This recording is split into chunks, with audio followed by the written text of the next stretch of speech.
Selamat sore, perkenalkan nama saya Kadek Tara Raditya Putri, kelas 10 OTKP 1, absen 21. Di video pembelajaran kali ini saya akan membahas tentang bentuk-bentuk organisasi. Pertama kita akan membahas tentang berbagai macam jenis dan bentuk organisasi. Di sini dapat kita lihat 1. Organisasi lini, 2.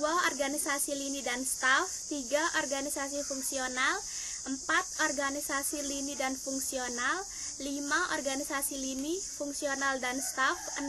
Organisasi komite. Ini adalah salah satu bentuk-bentuk organisasi. Di sini saya akan membahas tentang organisasi 1. Organisasi lini. Organisasi ini diciptakan oleh Henry Fayol. Organisasi lini adalah suatu bentuk organisasi yang menghubungkan langsung secara vertikal antara atasan dengan bawahan, sejak dari pimpinan tertinggi sampai dengan jabatan-jabatan yang terendah. Antara eselon 1 dengan eselon yang lain masing-masing dihubungkan dengan garis wewenang atau komando. Organisasi ini sering disebut dengan organisasi militer. Organisasi lini hanya tepat dipakai dalam organisasi kecil. Contohnya perbengkelan, kedai nasi, warteg, dan rukun tetangga. Ciri-ciri dari organisasi garis atau lini ini adalah 1. Hubungan antara atasan dan bawahan masih bersifat langsung dengan satu garis wewenang. 2. Jumlah karyawan sedikit. 3. Pemilik modal merupakan pemimpin tertinggi. 4. Belum terdapat spesialisasi keuntungan-keuntungan penggunaan organisasi tipe garis. Keuntungan-keuntungan penggunaan organisasi tipe garis adalah 1. Ada kesatuan komando yang terjamin dengan baik. 2. Disiplin pegawai tinggi dan mudah dipelihara atau dipertahankan. 3. Koordinasi lebih mudah dilaksanakan. 4. Proses pengambilan keputusan dan instruksi dapat berjalan cepat. 5. Garis kepemimpinan tegas, tidak simpang siur karena pimpinan langsung berhubungan. Kelemahan-kelemahan organisasi garis adalah 1. Tujuan dan keinginan pribadi pimpinan seringkali sulit dibedakan dengan tujuan organisasi. 2. Pembebanan yang berat dari pejabat pimpinan karena dipegang sendiri.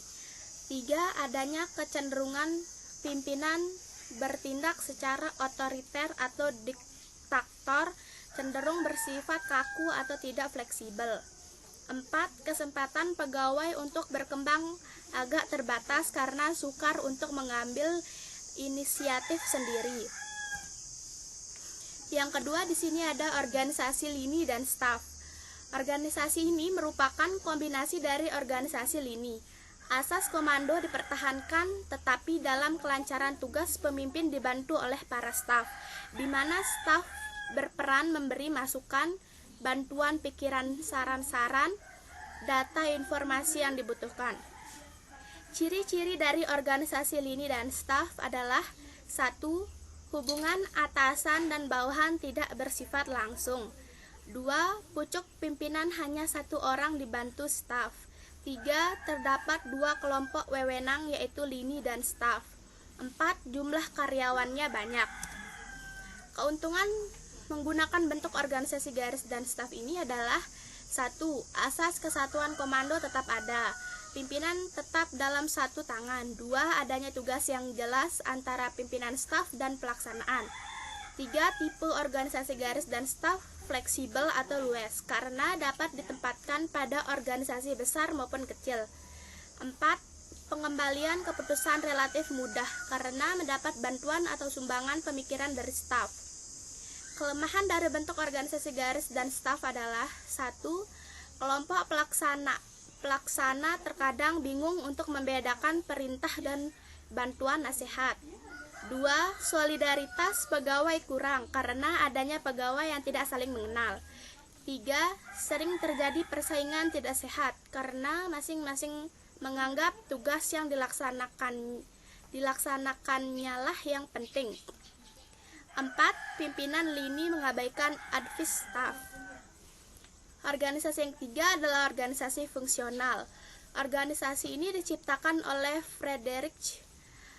Organisasi ini disusun berdasarkan sifat dan macam pekerjaan yang harus dilakukan. Masalah pembagian kerja merupakan masalah yang menjadi perhatian yang sungguh-sungguh. Ciri-ciri dari organisasi ini adalah 1. Pembidangan tugas secara tegas dan jelas dapat dibedakan. 2. Bawahan akan menerima perintah dari beberapa atasan, pekerjaan lebih banyak bersifat teknis. 3. Target-target jelas dan pasti. Sedangkan keuntungan yang diperoleh dari organisasi fungsional adalah 1. Spesialisasi dapat dilakukan secara optimal. 2. Para pegawai bekerja sesuai keterampilannya masing-masing.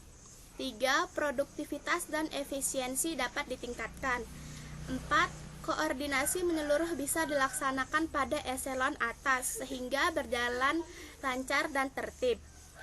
Sedangkan kelemahan organisasi fungsional adalah 1. Pekerjaan seringkali sangat membosankan. 2. Sulit mengadakan perpindahan karyawan atau pegawai dari satu bagian ke bagian lain karena pegawai hanya memperhatikan bidang spesialisasi sendiri saja. 3. Sering ada pegawai yang mementingkan bidangnya sendiri sehingga koordinasi menyeluruh sulit dan sukar dilakukan. Mungkin hanya itu saja yang dapat saya jelaskan dari video ini. Saya ucapkan terima kasih dan selamat sore.